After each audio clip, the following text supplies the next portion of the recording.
महिला पीएसआयशी संबंधित अश्लील व्हिडिओ प्रकरण आता बेळगावच्या हिंडलगा मध्यवर्ती कारागृहाच्या प्रतिष्ठेला धक्का पोहोचवल्याच्या आरोपापर्यंत पोहोचलं आहे. कारागृहाबाबत दिशाभूल करणारी व बदनामीकारक माहिती प्रसारित करणाऱ्यांविरुद्ध कारवाई करण्याची मागणी करत हिंडलगा मध्यवर्ती कारागृहाच्या सहाय्यक अधीक्षकांनी बेळगाव येथील द्वितीय जेएमएफसी न्यायालयात धाव घेतली आहे. हिंडलगा कारागृहाची बदनामी केल्याचा आरोप करत सामाजिक कार्यकर्त्या संध्या नागराज यांच्यासह काही जणांविरुद्ध खासगी तक्रार दाखल करण्यात आली आहे. सरकारी अभियोक्ता महांतेश यांच्या माध्यमातून द्वितीय जेएमएफसी न्यायालयात ही तक्रार सादर करण्यात आली. अलीकडेच KISFमधील एका महिला PSIने एका खासगी व्यक्तीशी नग्न अवस्थेत व्हिडिओ कॉल केल्याचा कथित व्हिडिओ सोशल मीडियावर व्हायरल झाला होता. हा व्हिडिओ संध्या 777 नागराज या इंस्टाग्राम खात्यावरून अपलोड करण्यात आल्याचा आरोपही करण्यात आलाय. तक्रारीनुसार संबंधित पोस्टमध्ये हा व्हिडिओ हिंडलगा मध्यवर्ती कारागृहातच चित्रित झाल्याचा भास निर्माण करण्यात आला.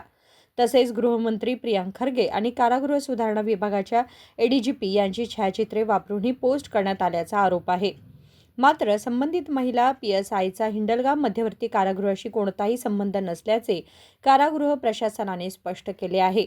कारागृहाचे नाव वापरून अश्लील व्हिडिओ प्रसारित करून संस्थेची प्रतिमा मलिन करण्याचा प्रयत्न झाल्याचा आरोप करण्यात आलाय.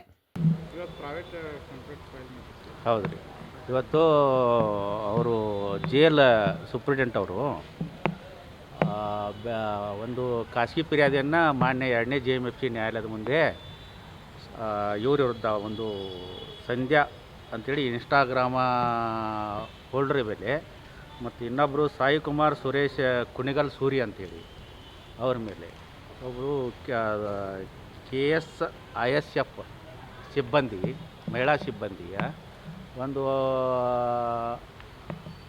ವಿಡಿಯೋ ಫೋಟೋ ಮತ್ತು ವಿಡಿಯೋಗಳನ್ನು ಹಾಕಿ ಬೆಳಗಾವಿ ಜೇಲದ ಫೋಟೋ ಹಾಕಿ ಒಂದು ಮಾನಹಾನಿಕರ ಒಂದು ಸಾಮಾಜಿಕ ಜಾಲತಾಣದಲ್ಲಿ ಫೋಟೋ ವಿಡಿಯೋ ಬಿಟ್ಟ ಕಾರಣ ಮತ್ತು ಜೇಲ್ ಸಿಬ್ಬಂದಿಗೆ ಮತ್ತು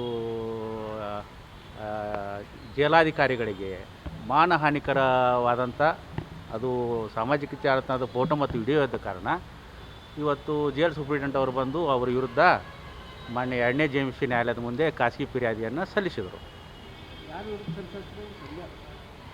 ಅದು ಇಬ್ಬರು ಆರೋಪಿ ವಿರುದ್ಧ ಒಂದು ಸಂಧ್ಯಾ ಇನ್ಸ್ಟಾಗ್ರಾಮ್ ಅಂತೇಳಿ ಅವ್ರ ಪೂರ್ತಿ ವಿಳಾಸ ಸಿಕ್ಕಿಲ್ಲ. ಅವ್ರ ಪೂರ್ತಿ ವಿಳಾಸ ಸಿಕ್ಕ ನಂತರ ನ್ಯಾಯಾಲಯಕ್ಕೆ ಸಲ್ಲಿಸಲಾಗೋದು ಅಂತ ಹೇಳಿದ್ದಾರೆ. ಇನ್ನೊಬ್ಬರದು ಅವರು ಸಾಯಿ ಕುಮಾರು ಅಲಿಯಾಸ್ ಸುರೇಶು ಅಲಿಯಾಸ್ ಕುಣಿಗಲ್ ಸೂರಿ ಅಂಥೇಳಿ ಈಗಾಗಲೇ ಕೆಲವು ಪ್ರಕರಣಗಳಲ್ಲಿ ಆರೋಪಿ ಇದ್ದಾನೆ. ಅವನ ವಿರುದ್ಧ ಅಶ್ಲೀಲ ವಿಡಿಯೋ ಅವಳು KSISF ಸಿಬ್ಬಂದಿ ಅವಳದು ಒಂದು ಅಶ್ಲೀಲ ವಿಡಿಯೋವನ್ನು ಅವನು ಸಾಮಾಜಿಕ ಜಾಲತಾಣದಲ್ಲಿ ಹಾಕಿ ಅದರಲ್ಲಿ ಬೆಳಗಾವಿ ಜೈಲ್ ಫೋಟೋನೂ ಸಹ ಹಾಕಿದ್ದರಿಂದ ಈ ಬೆಳಗಾವಿ ನ್ಯಾಯಾಲಯದಲ್ಲಿ ಅವರು ಮಾನಹಾನಿಯಾಗಿದೆ ಸಿಬ್ಬಂದಿಗೆ ಮತ್ತು ನೌಕರಸ್ಥರಿಗೆ ಅಧಿಕಾರಿಗಳಿಗೆ ಅಂಥೇಳಿ ಅವರು ದೂರನ್ನು ಸಲ್ಲಿಸಿದರು. ಬೆಳಗಾವಿ ಸಿಬ್ಬಂದಿ ಅಂತ ಹಾಕಿದ್ದಾರೆ ಸರ್. ಬೆಳಗಾವಿ ಸಿಬ್ಬಂದಿ ಅಂತ ಹಾಕಿಲ್ಲ, ಬೆಳಗಾವಿ ಜೈಲದ ಫೋಟೋ ಇದೆ. ಅಂದರೆ ಇವ್ರ ವಾದ ಏನು, ಇದು ಬೆಳಗಾವಿ ಜೈಲದ ಅಲ್ಲ ಅಂತ ವಾದ. ಬೆಳಗಾವಿ ಜೈಲದ್ದು ಅಂತಲ್ಲ, ನಮಗೆ ಮಾನ ಆಗಿದೆ. ಈಗ ಸಾಮಾಜಿಕ ಜಾಲತಾಣದ ಹಾಕೋದ್ರಿಂದ ಸಾಕಷ್ಟು ಸಾರ್ವಜನಿಕರು ನೋಡ್ತಾರೆ. ಸಾರ್ವಜನಿಕರ ನೋಡಿಗೆ ಸಿಬ್ಬಂದಿ ಮೇಲೆ ಒಂದು ಅವಹೇಳನಕಾರಿಯಾದ ಭಾವನೆ ಬರುತ್ತೆ. ಅದರಿಂದ ಜೈಲಾಧಿಕಾರಿಗಳಿಗೆ ಜೈಲು ಸಿಬ್ಬಂದಿಗಳಿಗೆ ಅವರಿಗೆ ಮನಸ್ಸಿಗೆ ಒಂದು ನೋವಾಗ್ತದೆ, ಅವರ ನೌಕರಿಗೆ ಅಡೆತಡೆ ಆಗ್ತದೆ, ಅವ್ರಿಗೆ ಸಮಾಜದಲ್ಲಿ ಒಂದು ಹಾನಿ ಆದಂತಾಗತ್ತೆ. ಅದಕ್ಕೆ ಅವರು ಕಾನೂನಿನಡಿಯಲ್ಲಿ ಹಾನಿ ಆದರೆ ದೂರನ್ನು ಸಲ್ಲಿಸುವ ಅವಕಾಶ ಇದೆ, ಅವರು ಸಲ್ಲಿಸಿರುತ್ತಾರೆ. यापूर्वीही याच प्रकरणाशी संबंधित आरोपांप्रकरणी हिंडलगा कारागृहातील माजी कैदी तुमकूर येथील साईकुमार याच्याविरुद्ध तक्रार दाखल करण्यात आल्याची माहिती समोर आली आहे. कारागृहाबाबत खोटी आणि बदनामीकारक माहिती प्रसारित करणाऱ्यांविरुद्ध भारतीय न्याय संहिता BNS कलम 356(2) आणि 356(3) अंतर्गत कायदेशीर कारवाई करण्याची विनंती न्यायालयाकडे करण्यात आली आहे.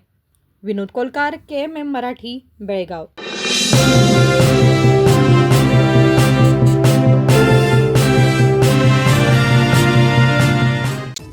Celebrate this Varamahalakshmi with Bhima from August 10th to 30th with offers that shine as bright as the festival itself.